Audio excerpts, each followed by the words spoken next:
¿Cómo se tritura o rebana una roca maciza? De la misma manera en que se fabrica el cuerpo de un camión en segundos, o se cultivan 16 hileras de maíz al mismo tiempo, o se observan los confines del universo conocido. Se hace pensando en grande, muy en grande.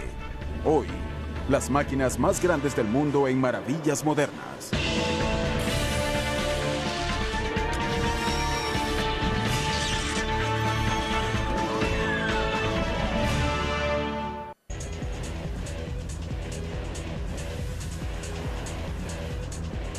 A comienzos del siglo XXI, renació una de las mayores creaciones industriales de los Estados Unidos. Cuando el histórico complejo River Rouge de Henry Ford, construido en 1918, reabrió sus puertas como centro de producción de la venerable camioneta F-150 de Ford.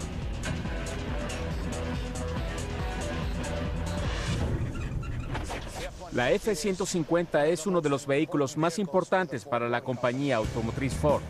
La primera de ellas se fabricó en 1948. El nuevo complejo Rouge representaría un avance mayor en manufactura, especialmente la planta de acuñación de metal renovado. La planta de acuñación de Dearborn le pone puertas a las F-150 que se fabrican. Este año fabricaremos alrededor de 2.800.000 puertas. A fin de fabricar las puertas de la camioneta con la máxima eficiencia y precisión, Ford necesitaría una máquina revolucionaria y muy grande. La prensa de transferencia Schuller A extra grande. Longitud 38 metros, altura total 15 metros, peso, sin incluir los troqueles, 2.350.000 kilogramos. Fuente de energía, 2 motores eléctricos de 600 caballos de fuerza cada uno. Dieta, 315.000 kilogramos de acero al día. La prensa Schuller A, que ocupa todo este edificio, que a su vez está dentro de otro edificio, es una herramienta automática parecida a los tornos y prensas que se ven en cualquier tienda de máquinas. Son las máquinas que construyen máquinas, pero pocas se atreven a ser tan enormes como las Schuller. La prensa en sí pesa 2.600 toneladas. Esto equivale a 6 Boeing 747. Antes de poder instalar la prensa, tuvimos que meter 226 vigas en el lecho de roca a una profundidad de 34 metros. Después tuvimos que vaciar 113 metros cúbicos de concreto, lo cual equivale a 8 kilómetros de autopista de 2 canales.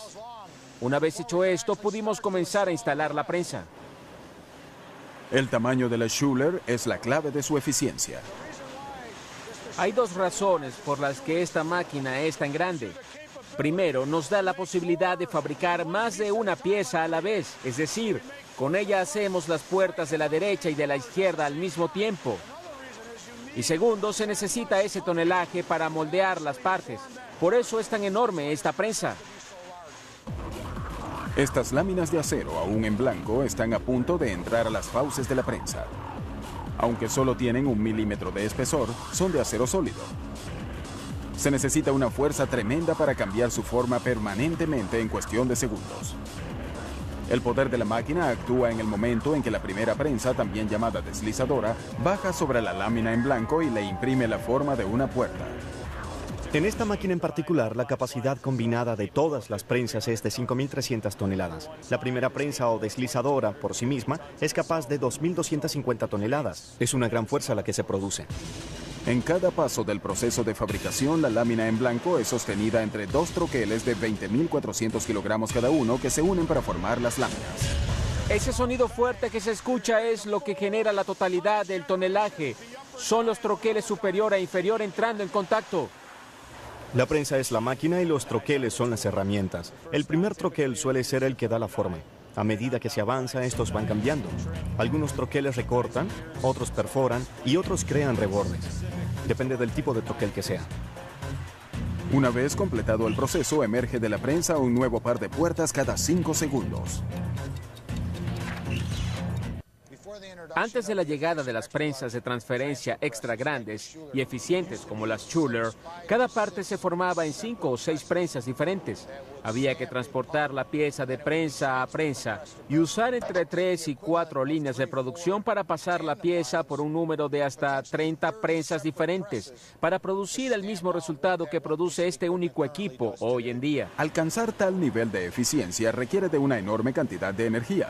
Tiene su propia fuente de energía.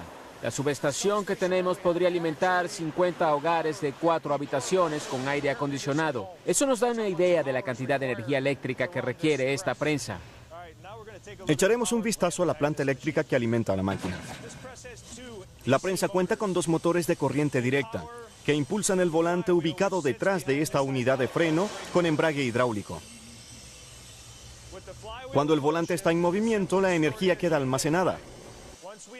Cuando activamos el embrague hidráulico, esa energía almacenada es enviada hacia el eje de salida, que a su vez impulsa el eje principal. La vara principal de 24 metros de largo proporciona la energía necesaria para mover la enorme prensa hacia abajo y lo que es aún más difícil hacia arriba de nuevo. Aunque la prensa Schuler funciona mecánicamente, tiene apoyos hidráulicos que ayudan a amortiguar el golpe hacia abajo y a eyectar la lámina ya acuñada. La historia de la prensa de acuñación moderna es en gran medida la historia de cómo se ha llegado a generar una fuerza hidráulica cada vez mayor. A comienzos de la década de los 30, el uso de fluidos hidráulicos en grandes prensas de acuñación ya era algo común. La fuerza que se aplica mediante el desplazamiento de fluidos hidráulicos es instantánea y predecible. Por eso, esta tecnología hace más fácil controlar la velocidad y por tanto la precisión del moldeado. La prensa Schuler A se conoce como una prensa de transferencia. Esto significa que la misma máquina transfiere la lámina de una prensa a la siguiente de manera que no es necesario pasarla a otra máquina. La compañía Schuler se distingue por haber construido la primera prensa de transferencia del mundo, la cual se presentó en la Exposición Mundial de París en el año 1900. Desde entonces, las prensas de transferencia se han difundido mucho para la acuñación de todo tipo de productos, desde monedas hasta piezas de reloj. La prensa Schuler actual en movimiento se ve y se oye como un ser vivo gigante. La máquina respira, gime por el esfuerzo, y sus extremidades hacen temblar el suelo que pisan. Además, todos sus agraciados movimientos están sincronizados por un sistema nervioso central.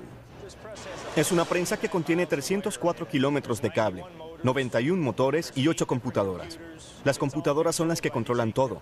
La esencia de esta máquina son los circuitos electrónicos. Esta fue la primera Schuler diseñada con alimentación electrónica. Esto quiere decir que los rieles de automatización se manejan por medio de computadoras. A pesar de su enorme tamaño, la prensa Schuler sigue siendo una máquina herramienta, y el rasgo más distintivo de cualquier máquina herramienta es la precisión. Las prensas individuales que hacen efectivamente el trabajo están graduadas a la proximidad de una 15 milésima de pulgada de izquierda a derecha y de una 12 milésima de pulgada de frente a parte posterior. Obviamente, para una prensa de ese tamaño, la tolerancia de error es muy baja. Como sucede con todas las máquinas de este tamaño y nivel de sofisticación, la prensa Schuler A requiere de un equipo de mantenimiento de primera y de un operador altamente calificado. El operador juega un papel clave. Es él quien monitorea constantemente los niveles de presión, los niveles de aceite, los parámetros de tonelaje y demás aspectos que influyen directamente en la calidad del producto. Básicamente es el piloto de la prensa. La presión del aire, el medidor de tonelaje, el ajuste de amortiguación, que las prensas individuales estén funcionando con los parámetros correctos y que estemos moldeando la pieza correcta. Son cosas de esa naturaleza. Ahora estamos trabajando con 12 golpes y medio. Podríamos trabajar con 13, pero eso sería sobrecargar la máquina. Hasta 6 veces al día, el operador y su equipo supervisan el cambio de troqueles, que es crítico. Deben colocar cada troquel de 41.000 kilogramos en su posición en un lapso de 10 minutos. Tenemos 9 grupos de troqueles diferentes para fabricar una serie de puertas. Tenemos puertas traseras, delanteras y puertas grandes, puertas más chicas, puertas de cabina especial y de cabina regular. Aquí fabricamos y fletamos más de 5.000 puertas al día en un solo turno. En realidad son 10.000 puertas porque se hacen de a 2. Las puertas terminadas en la planta de acuñación de Dearborn se transportan rápidamente a la planta de ensamblaje donde se unen al marco de cada camioneta. La verdad es que nosotros hacemos las puertas y 5 horas más tarde, estas están siendo colocadas sobre carrocerías para construir camionetas. Parece apropiado que este tipo de fabricación vertical haya regresado al histórico centro Rouge. En el apogeo de su actividad en los años 30, el Rouge empleaba a 100.000 personas y era la realización de la gran visión de Henry Ford. Allí se fabricaba cada automóvil de cero, comenzando con el metal, la goma y el vidrio. En el actual mundo de la especialización, donde no es raro que las piezas de un producto se ensamblen incluso en algún lejano continente, esta visión autosuficiente de la fabricación ha quedado borrada en gran medida. Sin embargo, atreviéndose a pensar en grande y con la ayuda de una enorme máquina, algunos han hecho que aún hoy puedan oírse los ecos del pasado. Sea para acuñar metal o para atravesar algunas de las rocas más duras del planeta, siempre se necesitarán máquinas muy grandes.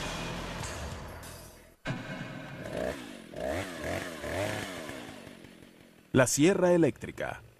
Un concepto maravillosamente simple y eficiente. Un motor de gasolina de 2 tiempos impulsa una cadena armada con afilados dientes metálicos. Una sierra eléctrica de 46 centímetros con 3 caballos de fuerza podrá cortar fácilmente toda la madera que se quiera sin requerir mucho esfuerzo. ¿Podría un concepto similar funcionar para cortar un material mucho más duro, como un lecho de roca? ¿Cómo sería una máquina tal? Es así. Esta es una máquina gigante que corta roca del suelo y se le conoce como excavadora eléctrica. Y la más grande del mundo es la Aztec Underground 1860 HD. Excavadora Aztec Underground 1860 HD. Peso total 160.000 kilogramos. Motores 2 diésel de Caterpillar. Uno con 1.200 caballos de fuerza, el otro con 300. Consumo de combustible 75 galones por hora. Longitud máxima de la cadena 10,7 metros. Esta excavadora es un equipo de construcción especialmente diseñado para excavar perforando el lecho de roca y sacar los restos, a fin de poder meter otros materiales. Cuando se requieren trincheras especialmente largas o profundas, los constructores piden la 1860. Esta máquina puede perforar hasta 9,15 metros de profundidad. Actualmente tenemos otra máquina en camino a Israel que perforará hasta los 15,20 metros. En África una vez hicimos un trabajo de perforación con la 1860 abriendo una trinchera de 2,4 metros de ancho y 3,6 metros de profundidad. Para una tubería de gas de 1,83 metros que atraviesa todo Marruecos. Tardamos 1 año y medio en hacer ese trabajo. Solo hay 9 excavadoras 1860 en todo el mundo. Por lo general, las personas recuerdan cuándo fue que vieron una por primera vez. Al ver una de estas máquinas en funcionamiento perforando el lecho de roca, la persona puede sentir la tierra vibrando bajo sus pies a medida que se va abriendo. Tiembla mucho, la máquina usa 2 motores principales, así que produce mucha vibración, y como está sacando tierra, se mueve aún más. 6 de las 9 1860 que hay en el mundo son propiedad de H.L. Chapman Pipeline Construction, en Texas, donde el lecho de roca comienza apenas unos centímetros por debajo de la superficie en casi todo el estado. Es sin dudas un trabajo para una de las máquinas más grandes del mundo. No es difícil ubicar el aspecto de negocios de esta excavadora. Algo menos obvio es que el eje excavador se encuentra en la parte posterior de la misma. El mero peso de la parte delantera, que incluye motores, bandas de rodadura y un tanque de gasolina gigantes, ayuda en la tarea de excavación. Así se obtiene penetración y producción. En estas máquinas, el peso y los caballos de fuerza equivalen a producción. El Caterpillar 3512 con 1.200 caballos de fuerza es el más grande de los 2 motores y se dedica exclusivamente a impulsar la excavadora, que no es hidráulica sino mecánica. Es muy importante llevar toda la energía al suelo, y podemos hacer eso mucho más eficientemente usando el sistema de impulso mecánico. Otro motor de 300 caballos de fuerza impulsa las bandas de rodadura hidráulicas, las cuales desplazan esta poderosa máquina a velocidades de hasta 1,5 kilómetros por hora aproximadamente. Sí, es una máquina que se desplaza muy lento, y cuando se está acabando una trinchera, esa velocidad puede llegar a oscilar entre 60 a 90 centímetros por minuto y 3 a 4,5 metros por minuto.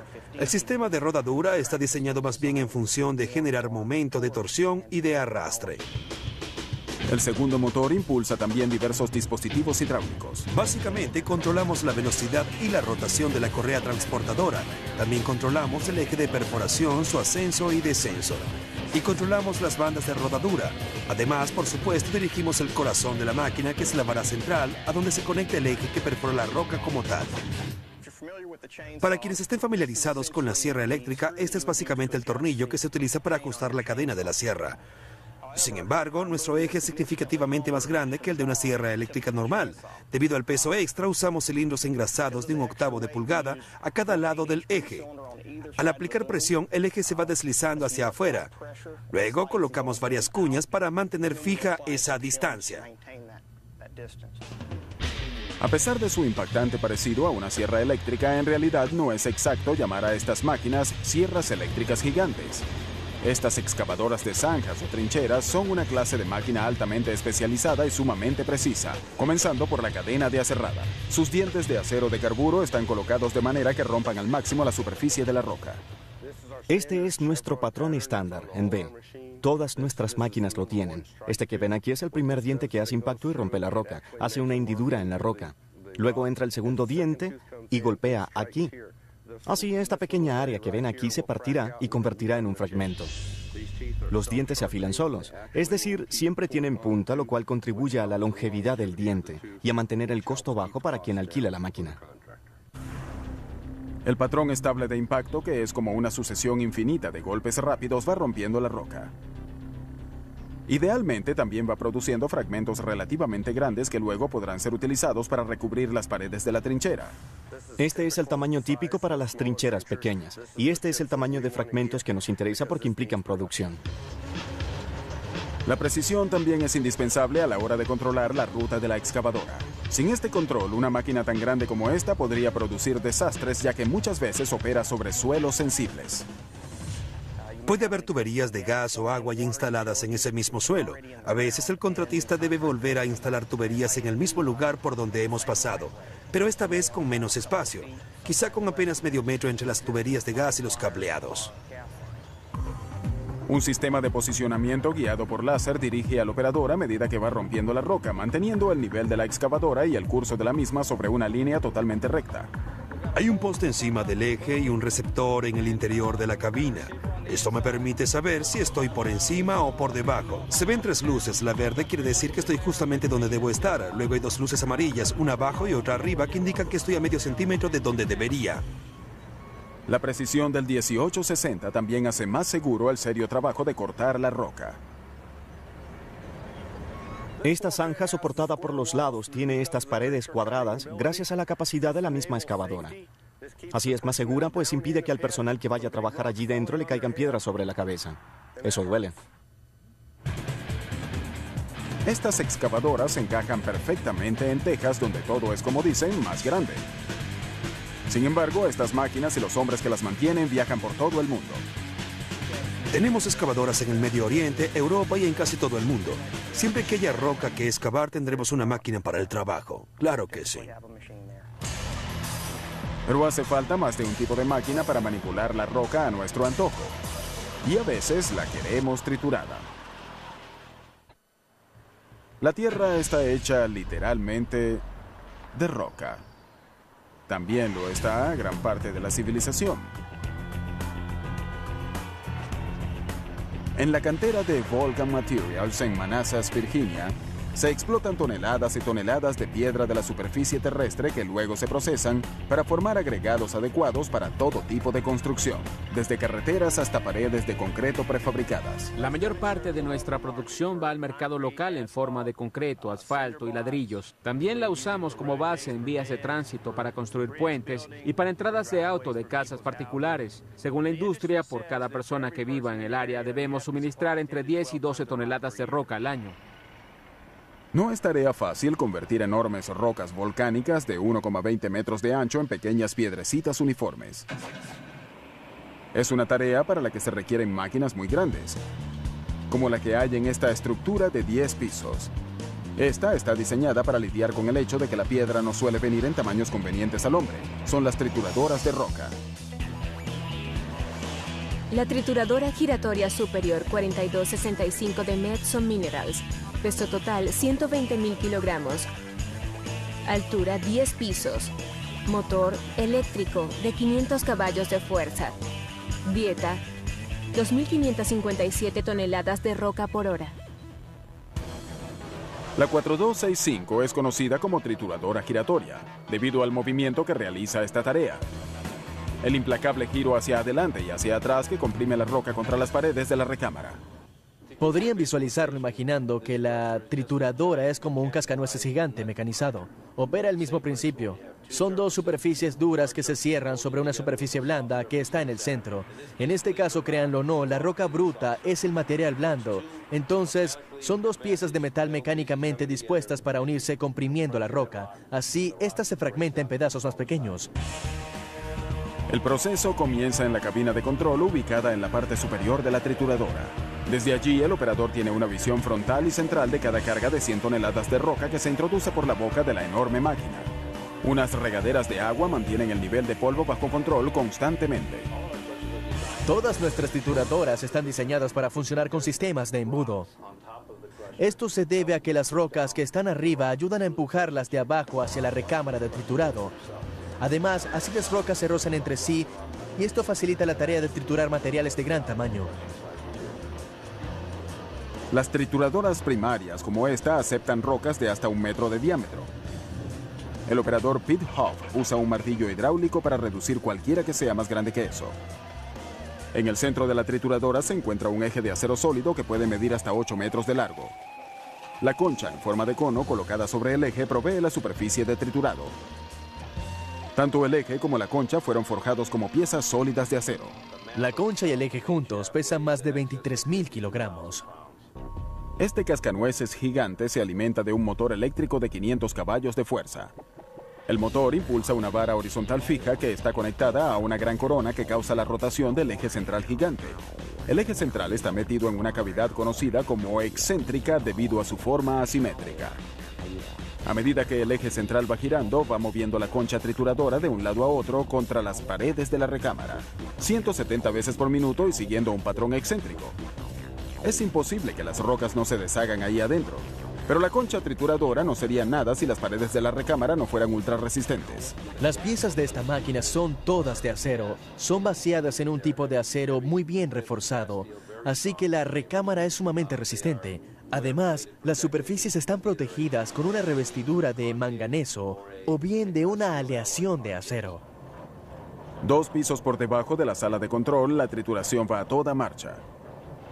Lo que se escucha aquí son las rocas que se están triturando contra esta recámara externa, que es la parte superior de la máquina, y donde vemos fuertes vigas que soportan todas las fuerzas de trituración.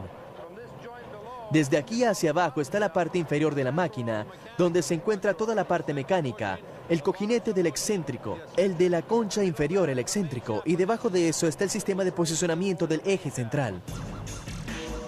La piedra enormemente reducida emerge por abajo. Pueden ver la diferencia de tamaño entre la roca que va en ese camión y la que está cayendo de aquella correa. Esa es la reducción que se logra en ese primer paso. Este eficiente método, conocido como trituración por compresión, ha jugado un papel clave en la historia. La primera trituradora por compresión fue desarrollada y patentada por un caballero llamado Eli Whitney Blake en 1858. Él era el sobrino de Eli Whitney, el inventor de la ginebra de algodón. Los comisionados de su pueblo pidieron a Eli Whitney Blake que desarrollara una trituradora o algún tipo de máquina que les permitiera reducir la piedra para obtener macadán para la construcción de un pedazo de autopista de 3 kilómetros. Él tardó 5 años en crear esta máquina, que tiene un troquel de sierra fijo y otro que se le opone y gira de manera excéntrica. Así comenzó la trituración por compresión, y las trituradoras al estilo de Blake siguen en uso hoy en día. A finales del siglo XIX, las trituradoras de roca fueron de gran valor en la construcción de vías de tránsito por toda una nación en pleno desarrollo.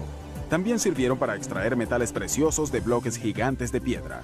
El legendario Comstock Lode de Nevada extrajo riquezas a una velocidad sin precedentes gracias a una trituradora mecánica. Entre 1920 y 1930 se hizo una innovación importante a las máquinas de trituración gigantes con el modelo Simmons o trituradora de cono. A diferencia de las trituradoras giratorias tradicionales, el eje central de este tipo no está soportado desde arriba. Esto le da al metal de trituración más libertad de movimiento y el doble de proyección en la horizontal. Hoy, el fabricante de la trituradora de cono más grande del mundo es Mexo Minerals. Este monstruo de 154 toneladas y 1000 caballos de fuerza es conocido como el MP1000.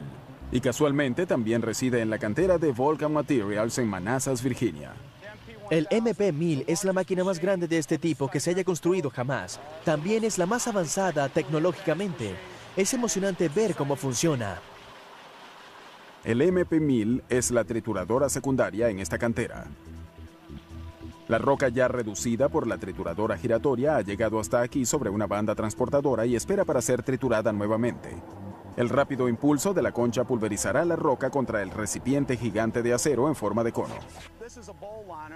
Este es el recipiente y se inserta en la parte superior de la máquina. Su superficie es de manganeso y es contra esta que choca realmente la roca. Cuando la máquina se mueve, el material que va pasando a través de ella se va reduciendo, cae y luego se desplaza al lado opuesto. Al salir del MP1000, la roca puede pasar a una tercera e incluso a una cuarta trituradora dependiendo del producto que se desee obtener. Con sus múltiples máquinas para triturar y cernir, Vulcan Materials produce desde grandes fragmentos útiles para controlar inundaciones hasta arena para concreto.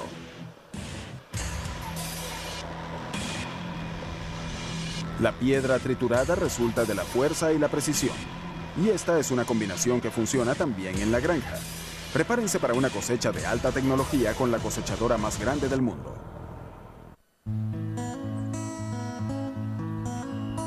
En Estados Unidos hay más de 250 millones de acres de siembras y casi el mismo número de maneras de cosecharlas.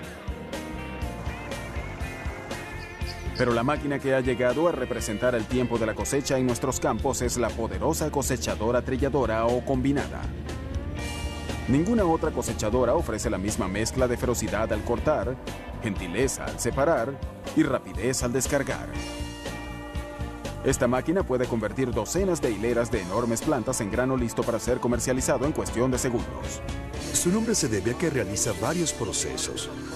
Primero, corta el grano. Luego lo eleva hasta el sistema de trillado, donde separa el grano como tal del resto de la planta. Seguidamente, separa el grano de la paja y deposita el grano en un tanque aparte. Mientras más grande sea la cosechadora, mayor será su capacidad de producción y la más grande de todas es la Lexion 590. Cosechadora trilladora Lexion 590R, peso del vehículo 21.000 kilogramos. Ancho de la pieza cortadora 12,2 metros. Motor Caterpillar C13 diésel de 462 caballos de fuerza. Dieta 24 siembras diferentes, hasta 1.143 fanegas de trigo o 3.048 fanegas de maíz por hora. Cuando hizo su debut en 2004, la serie Lexion 500 dejó impresionado al mundo de la agricultura. El fabricante, la firma Claas, ubicada en Omaha, Nebraska, eligió en su momento el cercano Museo de Comando Aéreo Estratégico para presentar la máquina por primera vez. La reacción del mercado fue de asombro. Yo estaba impresionado. Lo primero que cosechamos fue el maíz. Nunca había visto una máquina cosechar el maíz de esa manera. Sea cual sea la siembra que devore, la Lexion 590 es la más grande de todas las máquinas, tanto por su motor de producción como por su volumen total. Pero lo que realmente dejó pasmados a todos, desde Yakima hasta Wichita, fue la enorme pieza cortadora de 12,2 metros de ancho. Estas piezas pueden atacar una amplia variedad de siembras, pero están enfocadas hacia las tres más comunes: el trigo, el maíz y la soya. Esta es la F540, la pieza cortadora más grande del mercado. Es una pieza que se usa específicamente para cosechar granos de soya. Su rasgo distintivo es un sistema de barra que permite cortar de manera flexible. La barra se mantiene muy a ras del suelo, de modo que sea posible cosechar los granos de soya desde arriba hasta la base misma de la planta. Y esta pieza cortadora puede cambiarse para cosechar otro tipo de siembras más rápido de lo que los agricultores del pasado hayan podido soñar jamás. Para hacer esto rápidamente, proveemos un acoplador múltiple que permite enganchar o desconectar la pieza cortadora en poco tiempo. Aquí están todas las funciones hidráulicas y eléctricas necesarias para operar esta pieza. Así que el trabajador podrá pasar de la soya al maíz, por ejemplo, en apenas unos minutos. Las cosechadoras trilladoras o combinadas han avanzado mucho desde que aparecieron las primeras versiones tiradas por caballos cerca de 1830. Estas máquinas fueron las primeras en combinar el nuevo cosechador mecánico de Cyrus McCormick con las tradicionales máquinas trilladoras. Las combinadas aladas por caballos, algunas de las cuales usaban hasta 16 de estos, duraron hasta bien entrado el siglo XX junto con algunas máquinas de vapor. El motor de combustión interno hizo populares las combinadas impulsadas por tractores para la década de los 20. La combinada autopropulsada moderna alcanzó su madurez en la década de los 50, pero entonces solo comenzaba a hacerse grande. Sí, a mediados de los 50 se manejaban cosechadoras de 2 hileras probablemente. Ahora manejamos cosechadoras de 16 hileras. El área en la que se han visto las mejoras, desarrollo y evolución reales ha sido en la capacidad de cosechar. Hoy en día la capacidad de estas máquinas en ese sentido es fenomenal. Las mejoras en los controles hidráulicos, eléctricos y cibernéticos han llevado a un desempeño más alto en el aspecto que más cuenta en una combinada, en el sistema de trillado. El proceso de trillado es el acto de separar los granos de los tallos. A medida que la vamos cosechando, la planta entra a la máquina con sus semillas. Cuando decimos la palabra trillar, nos referimos al acto de separar las semillas del cuerpo de la planta. El sistema de separación giratorio que tenemos es lo que nos separa el grano de la paja. Después de un trillado inicial, la acción centrífuga del rotor hace pasar al grano hacia abajo, alejándolo de la paja. Esta pasa a la parte posterior por medio de una correa transportadora. Todas las funciones del 590 dependen de un motor de 462 caballos de fuerza. En este negocio se entiende bien el significado de caballos de fuerza. Y la combinada más grande del mundo tiene mucha.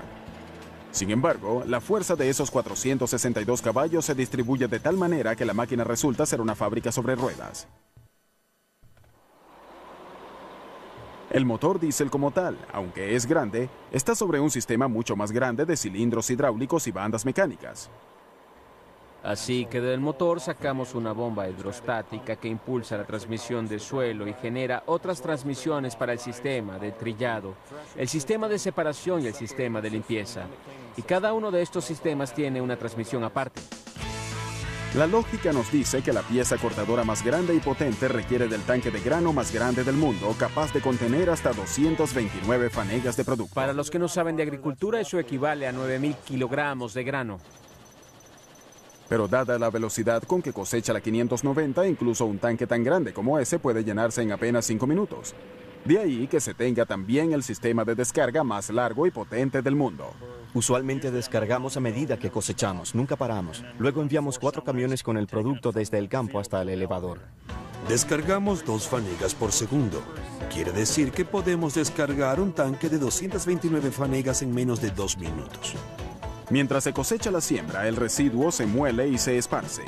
Es una parte crucial del ciclo de crecimiento en cualquier granja. Si se hace esto de manera efectiva y eficiente, se reducirá un poco el costo del labrado. Se necesita una distribución homogénea de ese material para que la naturaleza pueda realmente surtir efecto y descomponerlo rápidamente. La mayoría de las personas que trabajaron en la serie de combinadas 500, desde los ingenieros hasta los vendedores, crecieron en una granja y conocen las exigencias del tiempo de cosecha. Generalmente trabajamos 14 o 15 horas al día. En la última temporada comenzamos el 16 de septiembre y terminamos un poco después del Día de Acción de Gracias. Y mantenemos ese ritmo casi sin parar, 7 días a la semana. Para los agricultores de hoy en día, el mayor atractivo de las combinadas gigantes como la 590 es su alto rendimiento. La Lexion 590 es la combinada más grande del mundo. Pero preguntémonos cuál es el beneficio que proporciona al agricultor. El beneficio es que permite cosechar toda la siembra en el lapso de tiempo más propicio.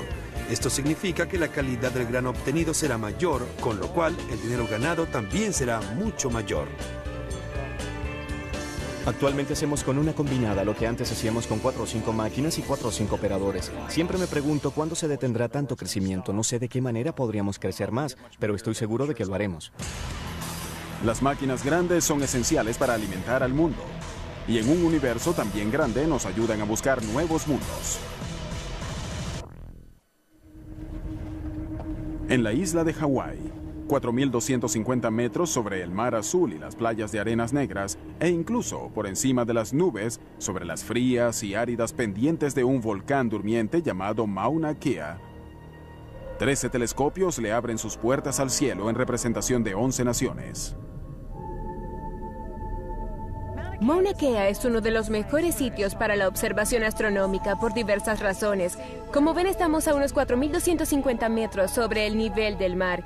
Es decir, estamos sobre la capa de inversión térmica, lo cual nos da un propicio aire fino. El nivel de oxígeno aquí es alrededor del 40% del que habría al nivel del mar. Como estamos en medio del Océano Pacífico, es un lugar muy oscuro. También es muy seco, el nivel de humedad es muy bajo. Y dado que el vapor de agua tiende a desviar y reflejar la luz, lo mejor para la observación astronómica es que el sitio sea seco. Aquí arriba, un par de telescopios gigantes son sin duda reyes de la montaña. Pertenecen a la Universidad de California y a Caltech, y son operados por su personal conformando el Observatorio Keck. Son los 2 telescopios ópticos e infrarrojos más grandes del mundo. El Observatorio Keck capturó luz por primera vez en 1993. Peso en movimiento de cada telescopio, 298 toneladas. Altura de las cúpulas, 31 metros. Diámetro de cada espejo primario, 10 metros. Objeto más distante divisado, una galaxia ubicada a 13.000 millones de años luz de la Tierra. Aunque los telescopios del Observatorio Keck son grandes en muchos aspectos, lo más importante es el tamaño del espejo primario de cada uno. Desde el siglo XVII, los telescopios han usado lentes o espejos para capturar la luz del espacio exterior. Los telescopios que usan espejos, conocidos como reflectores, recogen la luz distante en el espejo primario. Luego esta rebota y se refleja en espejos secundarios y terciarios mucho más pequeños, donde se enfoca y proyecta hacia instrumentos de observación. Cuando de espejos primarios se trata, mientras más grande, mejor.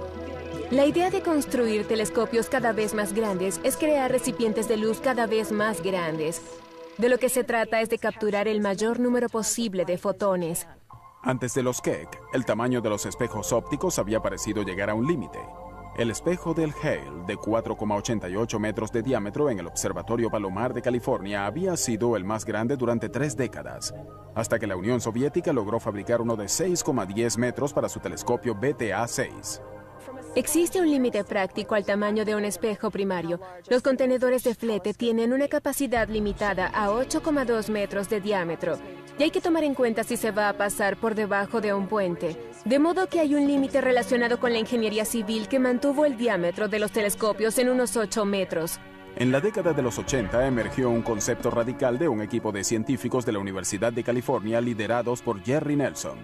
Estos propusieron un reflector mosaico, compuesto de 36 espejos hexagonales que funcionarían conjuntamente con tal precisión que equivaldrían a un solo espejo gigante.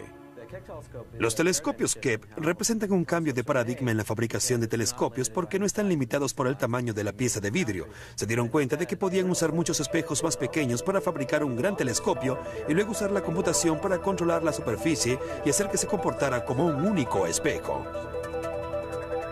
El concepto debía ser probado. ¿Cómo podría el espejo óptico más grande del mundo lograr el enorme grado de precisión requerido por la astronomía? La respuesta está debajo de la brillante superficie de aluminio de cada segmento de espejo. Se trata de un sistema de control activo. Este es uno de los segmentos del telescopio Keck. Está hecho de un material cerámico llamado cerodur. El cerodur es un compuesto especial que no permite que el segmento se contraiga o se expanda con el calor.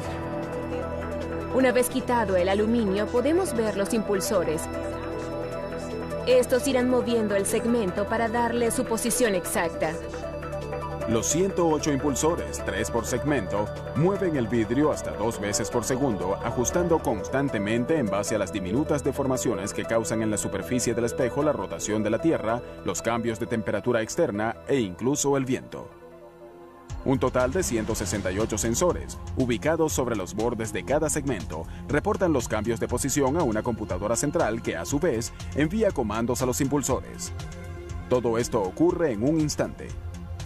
El espejo primario, que pesa 16 toneladas, está apoyado en un enorme marco de acero. Sin embargo, el telescopio entero, que pesa casi 300 toneladas, está diseñado para reaccionar al más leve movimiento. A medida que el telescopio rastrea objetos en el cielo nocturno, va girando sobre un cojinete de aceite, así que no influye ninguna vibración mecánica. Si se quitara el seguro, podrías mover esta estructura de 300 toneladas con un solo empujón de mano. Lo irónico es que los cientos de toneladas de acero están en última instancia soportando una capa de aluminio reflectante cuyo espesor es de menos de 1/1000ª de pulgada.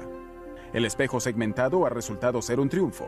En un futuro, incluso los telescopios espaciales serán muchas veces segmentados. Si se quisiera poner un telescopio de gran escala en el espacio, no habrá que enviar un pedazo enorme de vidrio. Bastará con enviar una serie de pedazos pequeños y luego hacer el ensamblaje en órbita. Así que la idea para la próxima generación, lo que se conoce como el telescopio espacial James Webb, es usar un diseño segmentado similar al de los 36 segmentos del Keck para fabricar un telescopio en el espacio cuya capacidad sobrepase la del actual telescopio espacial Hubble. Cae la noche en el observatorio Keck. Las compuertas se abren como párpados gigantes y los telescopios se ponen a mirar el cielo. Después de que se pone el sol, nos queda alrededor de media hora antes de que todo quede completamente a oscuras. Aquí no hay luces de autos, ni linternas, ni luces de ascensores siquiera. En preparación para este momento, aires acondicionados gigantes han mantenido los 20.000 metros cúbicos de aire dentro de la cúpula a una fresca temperatura de 0 grados centígrados. Queremos que al abrir las compuertas de noche, la temperatura al interior de la cúpula sea lo más cercana posible a la temperatura ambiente de afuera. No nos conviene introducir aberraciones adicionales en nuestra cúpula, porque los fotones que tratan de llegar a nuestros instrumentos ya han viajado durante miles de millones de años por el universo para llegar aquí. ¿Y cuál es el trabajo que realiza el telescopio más grande del mundo? Actualmente ayuda a reescribir lo que creíamos saber sobre el cosmos. Los telescopios Keck han sido esenciales para nuestra comprensión del Big Bang, o mejor dicho, la gran expansión, y han ampliado nuestra comprensión de la naturaleza de la materia en el universo. Por ejemplo, está el hecho de que la mayor parte del universo podría estar compuesta de energía oscura y materia oscura. Son formas de materia que no podemos ver ni comprender, al menos no todavía. Apenas un 4% de la materia que hay en el universo es la materia de la que sabemos, la materia que está en la tabla periódica, el oxígeno y el hierro que conforman nuestra piel y nuestros huesos. 114783.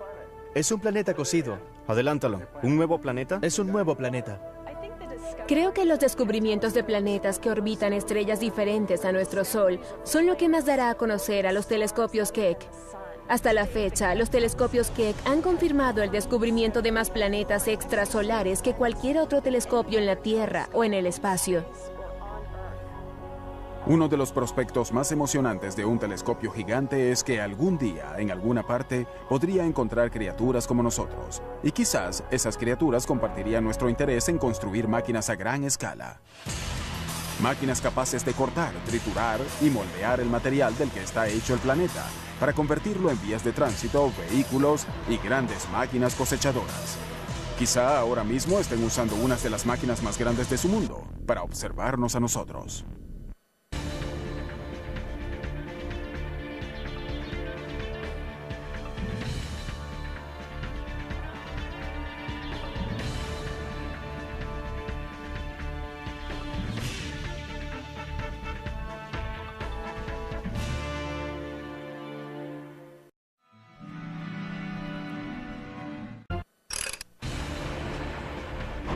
¿Cómo se tritura o rebana una roca maciza? De la misma manera en que se fabrica el cuerpo de un camión en segundos, o se cultivan 16 hileras de maíz al mismo tiempo, o se observan los confines del universo conocido. Se hace pensando en grande, muy en grande. Hoy, las máquinas más grandes del mundo en maravillas modernas.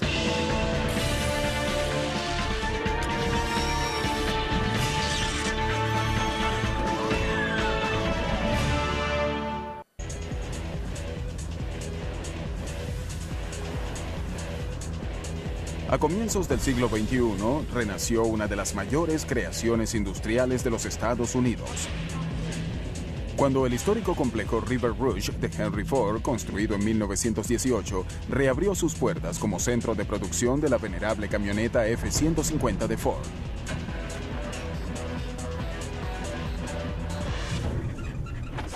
La F-150 es uno de los vehículos más importantes para la compañía automotriz Ford. La primera de ellas se fabricó en 1948. El nuevo complejo Rouge representaría un avance mayor en manufactura, especialmente la planta de acuñación de metal renovado. La planta de acuñación de Dearborn le pone puertas a las F-150 que se fabrican. Este año fabricaremos alrededor de 2.800.000 puertas. A fin de fabricar las puertas de la camioneta con la máxima eficiencia y precisión, Ford necesitaría una máquina revolucionaria y muy grande. La prensa de transferencia Schuler A extra grande. Longitud 38 metros, altura total 15 metros, peso, sin incluir los troqueles, 2.350.000 kilogramos. Fuente de energía, 2 motores eléctricos de 600 caballos de fuerza cada uno. Dieta, 315.000 kilogramos de acero al día. La prensa Schuler A, que ocupa todo este edificio, que a su vez está dentro de otro edificio, es una herramienta automática parecida a los tornos y prensas que se ven en cualquier tienda de máquinas. Son las máquinas que construyen máquinas, pero pocas se atreven a ser tan enormes como las Schuler. La prensa en sí pesa 2.600 toneladas. Esto equivale a 6 Boeing 747. Antes de poder instalar la prensa, tuvimos que meter 226 vigas en el lecho de roca a una profundidad de 34 metros. Después tuvimos que vaciar 113 metros cúbicos de concreto, lo cual equivale a 8 kilómetros de autopista de 2 canales. Una vez hecho esto, pudimos comenzar a instalar la prensa. El tamaño de la Schuler es la clave de su eficiencia. Hay 2 razones por las que esta máquina es tan grande. Primero, nos da la posibilidad de fabricar más de una pieza a la vez, es decir, con ella hacemos las puertas de la derecha y de la izquierda al mismo tiempo. Y segundo, se necesita ese tonelaje para moldear las partes. Por eso es tan enorme esta prensa. Estas láminas de acero, aún en blanco, están a punto de entrar a las fauces de la prensa. Aunque solo tienen 1 milímetro de espesor, son de acero sólido. Se necesita una fuerza tremenda para cambiar su forma permanentemente en cuestión de segundos. El poder de la máquina actúa en el momento en que la primera prensa, también llamada deslizadora, baja sobre la lámina en blanco y le imprime la forma de una puerta. En esta máquina en particular, la capacidad combinada de todas las prensas es de 5.300 toneladas. La primera prensa o deslizadora, por sí misma, es capaz de 2.250 toneladas. Es una gran fuerza la que se produce. En cada paso del proceso de fabricación, la lámina en blanco es sostenida entre 2 troqueles de 20.400 kilogramos cada uno que se unen para formar las láminas. Ese sonido fuerte que se escucha es lo que genera la totalidad del tonelaje. Son los troqueles superior e inferior entrando en contacto.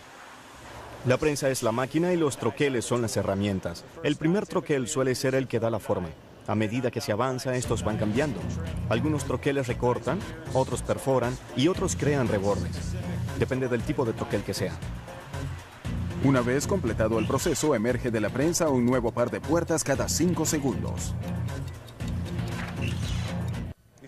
Antes de la llegada de las prensas de transferencia extra grandes y eficientes como las Schuler, cada parte se formaba en 5 o 6 prensas diferentes.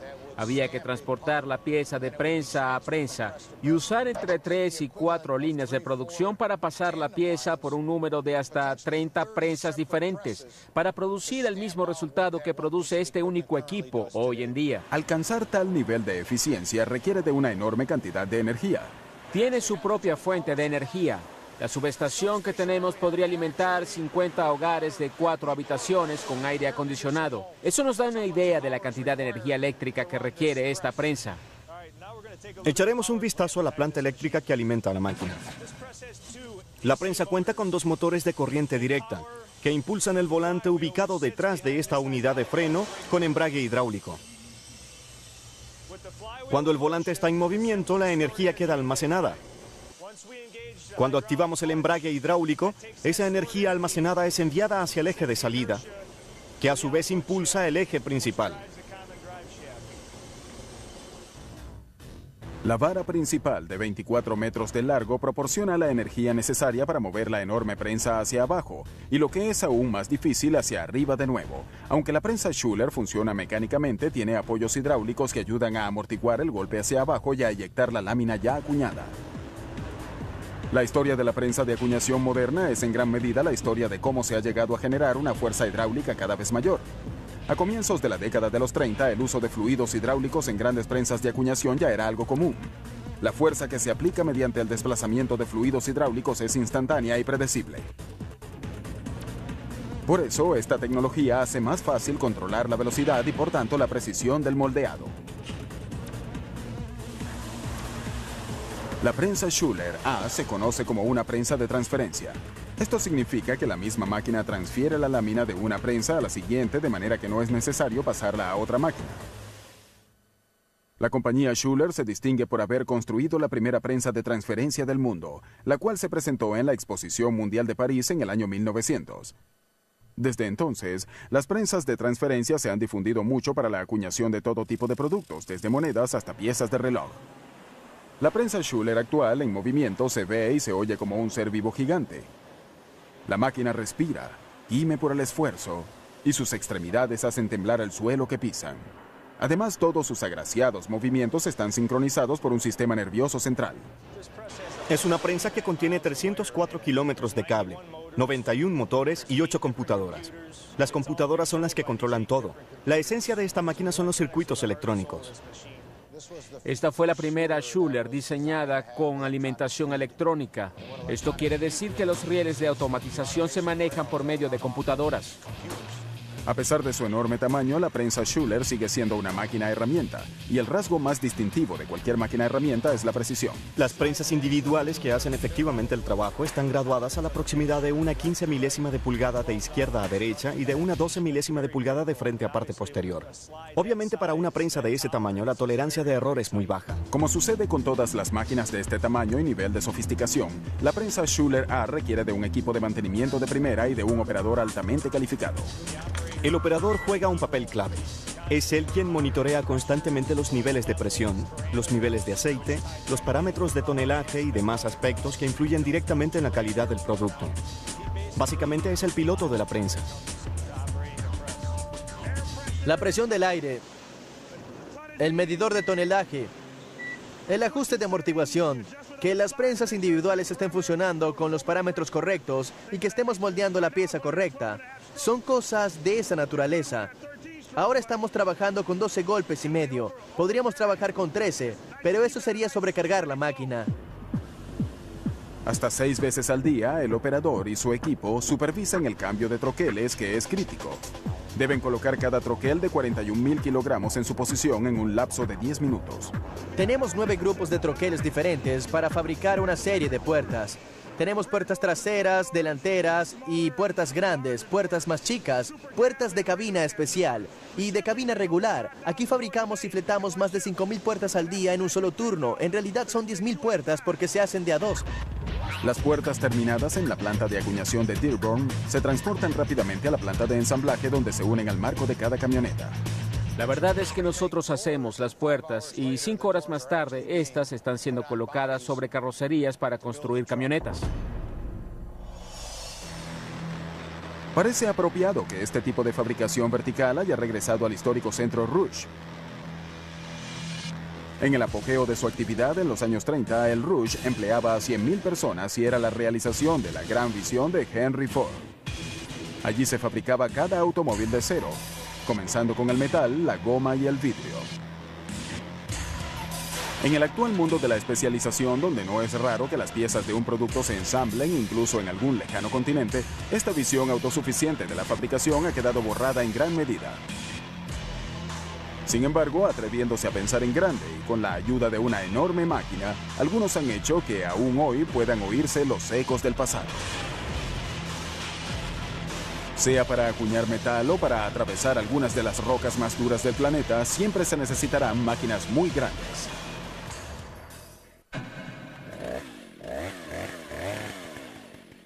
La sierra eléctrica. Un concepto maravillosamente simple y eficiente. Un motor de gasolina de 2 tiempos impulsa una cadena armada con afilados dientes metálicos. Una sierra eléctrica de 46 centímetros con 3 caballos de fuerza podrá cortar fácilmente toda la madera que se quiera sin requerir mucho esfuerzo. ¿Podría un concepto similar funcionar para cortar un material mucho más duro, como un lecho de roca? ¿Cómo sería una máquina tal? Es así.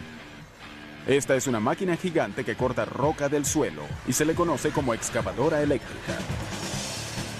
Y la más grande del mundo es la Aztec Underground 1860 HD. Excavadora Aztec Underground 1860 HD. Peso total 160.000 kilogramos. Motores 2 diésel de Caterpillar.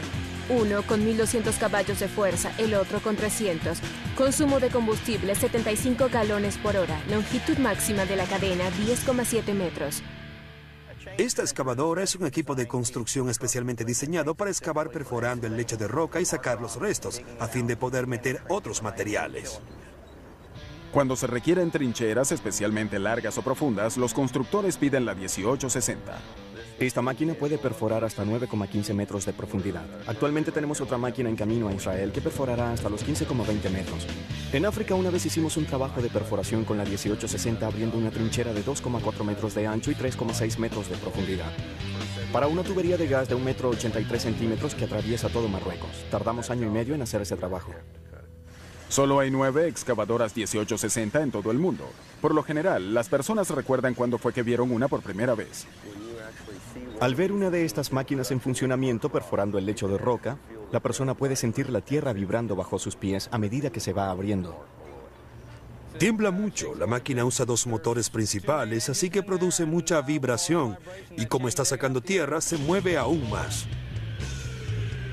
6 de las 9 1860 que hay en el mundo son propiedad de H.L. Chapman Pipeline Construction, en Texas, donde el lecho de roca comienza apenas unos centímetros por debajo de la superficie en casi todo el estado.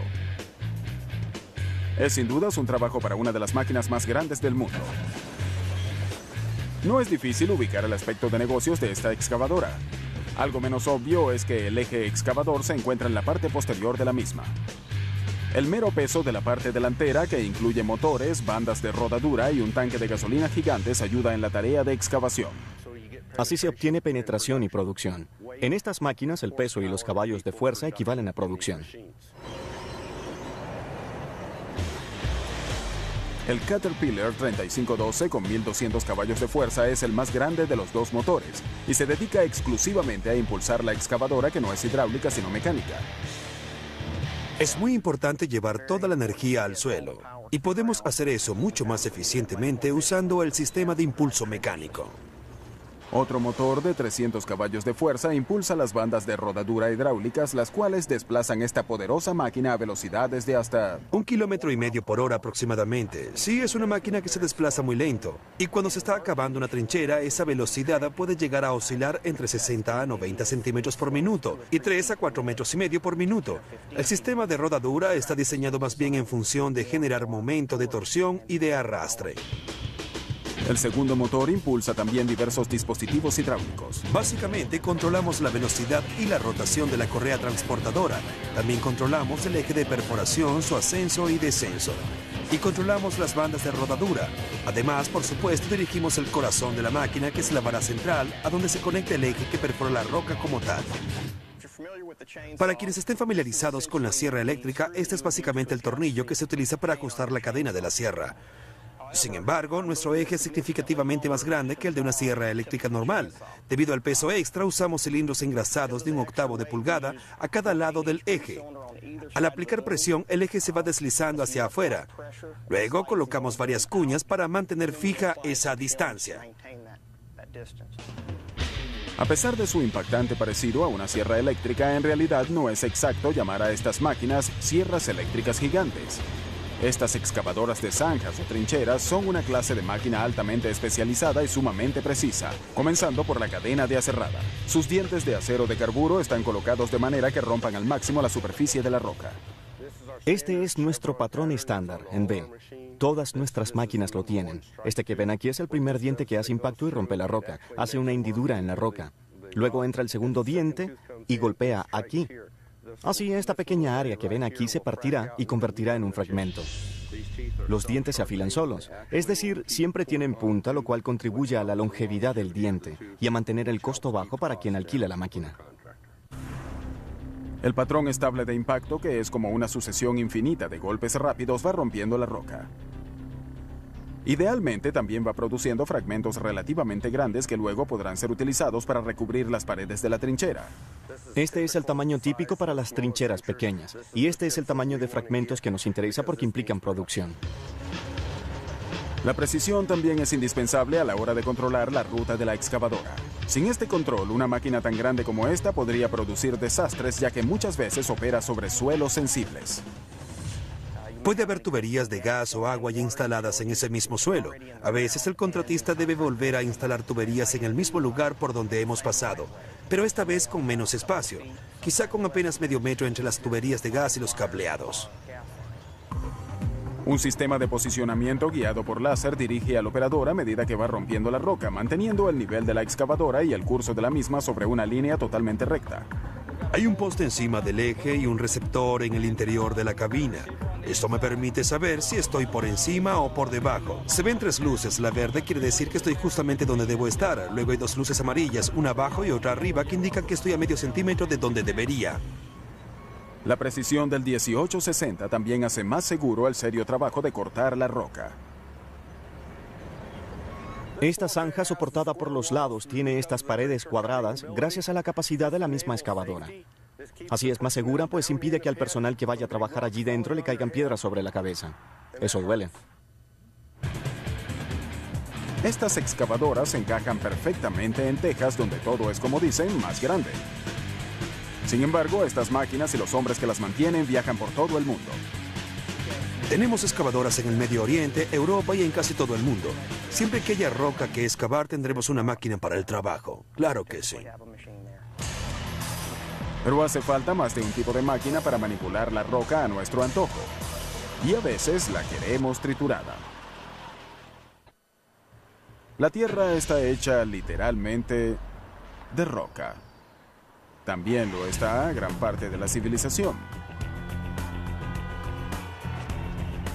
En la cantera de Volcan Materials en Manassas, Virginia, se explotan toneladas y toneladas de piedra de la superficie terrestre que luego se procesan para formar agregados adecuados para todo tipo de construcción, desde carreteras hasta paredes de concreto prefabricadas. La mayor parte de nuestra producción va al mercado local en forma de concreto, asfalto y ladrillos. También la usamos como base en vías de tránsito para construir puentes y para entradas de auto de casas particulares. Según la industria, por cada persona que viva en el área debemos suministrar entre 10 y 12 toneladas de roca al año. No es tarea fácil convertir enormes rocas volcánicas de 1,20 metros de ancho en pequeñas piedrecitas uniformes. Es una tarea para la que se requieren máquinas muy grandes, como la que hay en esta estructura de 10 pisos. Esta está diseñada para lidiar con el hecho de que la piedra no suele venir en tamaños convenientes al hombre. Son las trituradoras de roca. La trituradora giratoria superior 4265 de Metso Minerals. Peso total 120.000 kilogramos. Altura 10 pisos. Motor eléctrico de 500 caballos de fuerza. Dieta 2.557 toneladas de roca por hora. La 4265 es conocida como trituradora giratoria, debido al movimiento que realiza esta tarea. El implacable giro hacia adelante y hacia atrás que comprime la roca contra las paredes de la recámara. Podrían visualizarlo imaginando que la trituradora es como un cascanueces gigante mecanizado. Opera el mismo principio. Son 2 superficies duras que se cierran sobre una superficie blanda que está en el centro.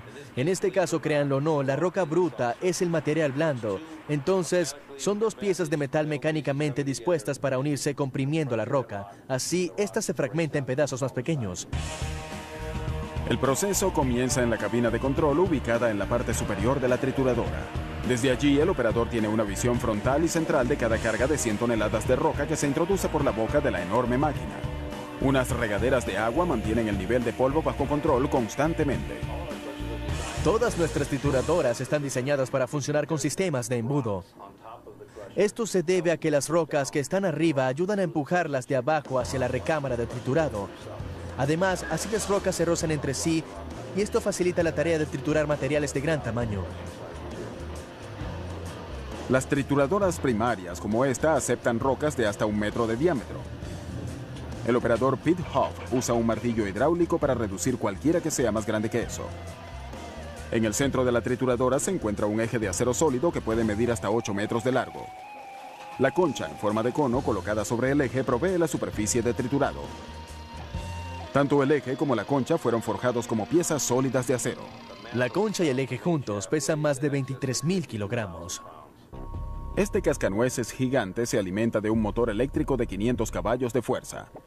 El motor impulsa una vara horizontal fija que está conectada a una gran corona que causa la rotación del eje central gigante. El eje central está metido en una cavidad conocida como excéntrica debido a su forma asimétrica. A medida que el eje central va girando, va moviendo la concha trituradora de un lado a otro contra las paredes de la recámara, 170 veces por minuto y siguiendo un patrón excéntrico.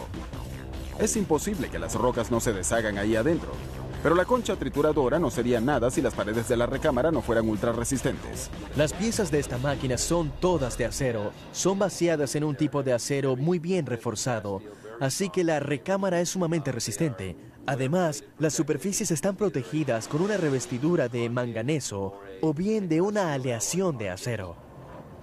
2 pisos por debajo de la sala de control, la trituración va a toda marcha. Lo que se escucha aquí son las rocas que se están triturando contra esta recámara externa, que es la parte superior de la máquina, y donde vemos fuertes vigas que soportan todas las fuerzas de trituración. Desde aquí hacia abajo está la parte inferior de la máquina, donde se encuentra toda la parte mecánica, el cojinete del excéntrico, el de la concha inferior, el excéntrico, y debajo de eso está el sistema de posicionamiento del eje central. La piedra enormemente reducida emerge por abajo. Pueden ver la diferencia de tamaño entre la roca que va en ese camión y la que está cayendo de aquella correa. Esa es la reducción que se logra en ese primer paso. Este eficiente método, conocido como trituración por compresión, ha jugado un papel clave en la historia. La primera trituradora por compresión fue desarrollada y patentada por un caballero llamado Eli Whitney Blake en 1858. Él era el sobrino de Eli Whitney, el inventor de la ginebra de algodón. Los comisionados de su pueblo pidieron a Eli Whitney Blake que desarrollara una trituradora o algún tipo de máquina que les permitiera reducir la piedra para obtener macadán para la construcción de un pedazo de autopista de 3 kilómetros. Él tardó 5 años en crear esta máquina, que tiene un troquel de sierra fijo y otro que se le opone y gira de manera excéntrica. Así comenzó la trituración por compresión, y las trituradoras al estilo de Blake siguen en uso hoy en día. A finales del siglo XIX, las trituradoras de roca fueron de gran valor en la construcción de vías de tránsito por toda una nación en pleno desarrollo. También sirvieron para extraer metales preciosos de bloques gigantes de piedra. El legendario Comstock Lode de Nevada extrajo riquezas a una velocidad sin precedentes gracias a una trituradora mecánica. Entre 1920 y 1930 se hizo una innovación importante a las máquinas de trituración gigantes con el modelo Simmons o trituradora de cono. A diferencia de las trituradoras giratorias tradicionales, el eje central de este tipo no está soportado desde arriba. Esto le da al metal de trituración más libertad de movimiento y el doble de proyección en la horizontal. Hoy, el fabricante de la trituradora de cono más grande del mundo es Mexo Minerals. Este monstruo de 154 toneladas y 1000 caballos de fuerza es conocido como el MP1000.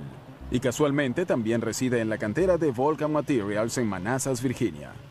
El MP1000 es la máquina más grande de este tipo que se haya construido jamás. También es la más avanzada tecnológicamente. Es emocionante ver cómo funciona. El MP1000 es la trituradora secundaria en esta cantera. La roca ya reducida por la trituradora giratoria ha llegado hasta aquí sobre una banda transportadora y espera para ser triturada nuevamente. El rápido impulso de la concha pulverizará la roca contra el recipiente gigante de acero en forma de cono. Este es el recipiente y se inserta en la parte superior de la máquina. Su superficie es de manganeso y es contra esta que choca realmente la roca. Cuando la máquina se mueve, el material que va pasando a través de ella se va reduciendo, cae y luego se desplaza al lado opuesto. Al salir del MP1000, la roca puede pasar a una tercera e incluso a una cuarta trituradora dependiendo del producto que se desee obtener. Con sus múltiples máquinas para triturar y cernir, Vulcan Materials produce desde grandes fragmentos útiles para controlar inundaciones hasta arena para concreto.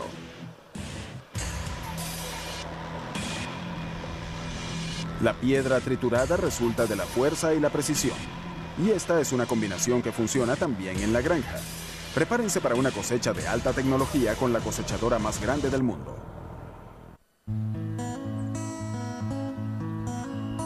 En Estados Unidos hay más de 250 millones de acres de siembras y casi el mismo número de maneras de cosecharlas. Pero la máquina que ha llegado a representar el tiempo de la cosecha en nuestros campos es la poderosa cosechadora trilladora o combinada. Ninguna otra cosechadora ofrece la misma mezcla de ferocidad al cortar, gentileza al separar y rapidez al descargar. Esta máquina puede convertir docenas de hileras de enormes plantas en grano listo para ser comercializado en cuestión de segundos. Su nombre se debe a que realiza varios procesos. Primero, corta el grano. Luego lo eleva hasta el sistema de trillado, donde separa el grano como tal del resto de la planta. Seguidamente, separa el grano de la paja y deposita el grano en un tanque aparte. Mientras más grande sea la cosechadora, mayor será su capacidad de producción y la más grande de todas es la Lexion 590. Cosechadora trilladora Lexion 590R, peso del vehículo 21.000 kilogramos. Ancho de la pieza cortadora 12,2 metros. Motor Caterpillar C13 diésel de 462 caballos de fuerza. Dieta 24 siembras diferentes, hasta 1.143 fanegas de trigo o 3.048 fanegas de maíz por hora. Cuando hizo su debut en 2004, la serie Lexion 500 dejó impresionado al mundo de la agricultura. El fabricante, la firma Claas, ubicada en Omaha, Nebraska, eligió en su momento el cercano Museo de Comando Aéreo Estratégico para presentar la máquina por primera vez. La reacción del mercado fue de asombro. Yo estaba impresionado. Lo primero que cosechamos fue el maíz. Nunca había visto una máquina cosechar el maíz de esa manera. Sea cual sea la siembra que devore, la Lexion 590 es la más grande de todas las máquinas, tanto por su motor de producción como por su volumen total. Pero lo que realmente dejó pasmados a todos, desde Yakima hasta Wichita, fue la enorme pieza cortadora de 12,2 metros de ancho. Estas piezas pueden atacar una amplia variedad de siembras, pero están enfocadas hacia las tres más comunes: el trigo, el maíz y la soya. Esta es la F540, la pieza cortadora más grande del mercado. Es una pieza que se usa específicamente para cosechar granos de soya. Su rasgo distintivo es un sistema de barra que permite cortar de manera flexible. La barra se mantiene muy a ras del suelo, de modo que sea posible cosechar los granos de soya desde arriba hasta la base misma de la planta. Y esta pieza cortadora puede cambiarse para cosechar otro tipo de siembras más rápido de lo que los agricultores del pasado hayan podido soñar jamás. Para hacer esto rápidamente, proveemos un acoplador múltiple que permite enganchar o desconectar la pieza cortadora en poco tiempo. Aquí están todas las funciones hidráulicas y eléctricas necesarias para operar esta pieza. Así que el trabajador podrá pasar de la soya al maíz, por ejemplo, en apenas unos minutos. Las cosechadoras trilladoras o combinadas han avanzado mucho desde que aparecieron las primeras versiones tiradas por caballos cerca de 1830. Estas máquinas fueron las primeras en combinar el nuevo cosechador mecánico de Cyrus McCormick con las tradicionales máquinas trilladoras. Las combinadas aladas por caballos, algunas de las cuales usaban hasta 16 de estos, duraron hasta bien entrado el siglo XX junto con algunas máquinas de vapor. El motor de combustión interno hizo populares las combinadas impulsadas por tractores para la década de los 20. La combinada autopropulsada moderna alcanzó su madurez en la década de los 50, pero entonces solo comenzaba a hacerse grande. Sí, a mediados de los 50 se manejaban cosechadoras de 2 hileras probablemente. Ahora manejamos cosechadoras de 16 hileras. El área en la que se han visto las mejoras, desarrollo y evolución reales ha sido en la capacidad de cosechar. Hoy en día la capacidad de estas máquinas en ese sentido es fenomenal. Las mejoras en los controles hidráulicos, eléctricos y cibernéticos han llevado a un desempeño más alto en el aspecto que más cuenta en una combinada, en el sistema de trillado. El proceso de trillado es el acto de separar los granos de los tallos. A medida que la vamos cosechando, la planta entra a la máquina con sus semillas. Cuando decimos la palabra trillar, nos referimos al acto de separar las semillas del cuerpo de la planta. El sistema de separación giratorio que tenemos es lo que nos separa el grano de la paja. Después de un trillado inicial, la acción centrífuga del rotor hace pasar al grano hacia abajo, alejándolo de la paja. Esta pasa a la parte posterior por medio de una correa transportadora. Todas las funciones del 590 dependen de un motor de 462 caballos de fuerza. En este negocio se entiende bien el significado de caballos de fuerza. Y la combinada más grande del mundo tiene mucha. Sin embargo, la fuerza de esos 462 caballos se distribuye de tal manera que la máquina resulta ser una fábrica sobre ruedas. El motor diésel como tal, aunque es grande, está sobre un sistema mucho más grande de cilindros hidráulicos y bandas mecánicas. Así que del motor sacamos una bomba hidrostática que impulsa la transmisión de suelo y genera otras transmisiones para el sistema de trillado, el sistema de separación y el sistema de limpieza. Y cada uno de estos sistemas tiene una transmisión aparte. La lógica nos dice que la pieza cortadora más grande y potente requiere del tanque de grano más grande del mundo, capaz de contener hasta 229 fanegas de producto. Para los que no saben de agricultura, eso equivale a 9.000 kilogramos de grano. Pero dada la velocidad con que cosecha la 590, incluso un tanque tan grande como ese puede llenarse en apenas 5 minutos. De ahí que se tenga también el sistema de descarga más largo y potente del mundo. Usualmente descargamos a medida que cosechamos, nunca paramos. Luego enviamos 4 camiones con el producto desde el campo hasta el elevador. Descargamos 2 fanegas por segundo. Quiere decir que podemos descargar un tanque de 229 fanegas en menos de 2 minutos. Mientras se cosecha la siembra, el residuo se muele y se esparce. Es una parte crucial del ciclo de crecimiento en cualquier granja. Si se hace esto de manera efectiva y eficiente, se reducirá un poco el costo del labrado. Se necesita una distribución homogénea de ese material para que la naturaleza pueda realmente surtir efecto y descomponerlo rápidamente. La mayoría de las personas que trabajaron en la serie de Combinadas 500, desde los ingenieros hasta los vendedores, crecieron en una granja y conocen las exigencias del tiempo de cosecha. Generalmente trabajamos 14 o 15 horas al día. En la última temporada comenzamos el 16 de septiembre y terminamos un poco después del Día de Acción de Gracias. Y mantenemos ese ritmo casi sin parar, 7 días a la semana. Para los agricultores de hoy en día, el mayor atractivo de las combinadas gigantes como la 590 es su alto rendimiento. La Lexion 590 es la combinada más grande del mundo. Pero preguntémonos cuál es el beneficio que proporciona al agricultor. El beneficio es que permite cosechar toda la siembra en el lapso de tiempo más propicio. Esto significa que la calidad del grano obtenido será mayor, con lo cual el dinero ganado también será mucho mayor. Actualmente hacemos con una combinada lo que antes hacíamos con 4 o 5 máquinas y 4 o 5 operadores. Siempre me pregunto cuándo se detendrá tanto crecimiento. No sé de qué manera podríamos crecer más, pero estoy seguro de que lo haremos. Las máquinas grandes son esenciales para alimentar al mundo. Y en un universo también grande nos ayudan a buscar nuevos mundos.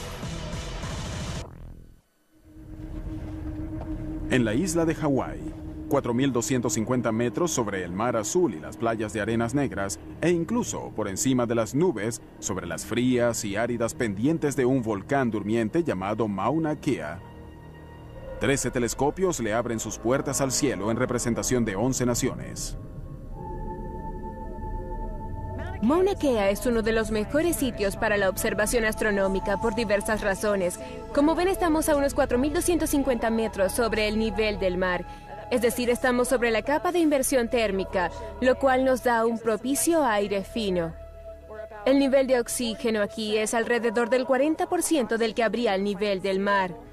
Como estamos en medio del Océano Pacífico, es un lugar muy oscuro. También es muy seco, el nivel de humedad es muy bajo. Y dado que el vapor de agua tiende a desviar y reflejar la luz, lo mejor para la observación astronómica es que el sitio sea seco. Aquí arriba, un par de telescopios gigantes son sin duda reyes de la montaña. Pertenecen a la Universidad de California y a Caltech, y son operados por su personal conformando el Observatorio Keck. Son los dos telescopios ópticos e infrarrojos más grandes del mundo. El Observatorio Keck capturó luz por primera vez en 1993. Peso en movimiento de cada telescopio, 298 toneladas. Altura de las cúpulas, 31 metros. Diámetro de cada espejo primario, 10 metros. Objeto más distante divisado, una galaxia ubicada a 13.000 millones de años luz de la Tierra. Aunque los telescopios del Observatorio Keck son grandes en muchos aspectos, lo más importante es el tamaño del espejo primario de cada uno. Desde el siglo XVII, los telescopios han usado lentes o espejos para capturar la luz del espacio exterior. Los telescopios que usan espejos, conocidos como reflectores, recogen la luz distante en el espejo primario. Luego esta rebota y se refleja en espejos secundarios y terciarios mucho más pequeños, donde se enfoca y proyecta hacia instrumentos de observación. Cuando de espejos primarios se trata, mientras más grande, mejor. La idea de construir telescopios cada vez más grandes es crear recipientes de luz cada vez más grandes. De lo que se trata es de capturar el mayor número posible de fotones. Antes de los Keck, el tamaño de los espejos ópticos había parecido llegar a un límite. El espejo del Hale, de 4,88 metros de diámetro en el Observatorio Palomar de California, había sido el más grande durante 3 décadas, hasta que la Unión Soviética logró fabricar uno de 6,10 metros para su telescopio BTA-6. Existe un límite práctico al tamaño de un espejo primario. Los contenedores de flete tienen una capacidad limitada a 8,2 metros de diámetro. Y hay que tomar en cuenta si se va a pasar por debajo de un puente. De modo que hay un límite relacionado con la ingeniería civil que mantuvo el diámetro de los telescopios en unos 8 metros. En la década de los 80 emergió un concepto radical de un equipo de científicos de la Universidad de California liderados por Jerry Nelson. Estos propusieron un reflector mosaico, compuesto de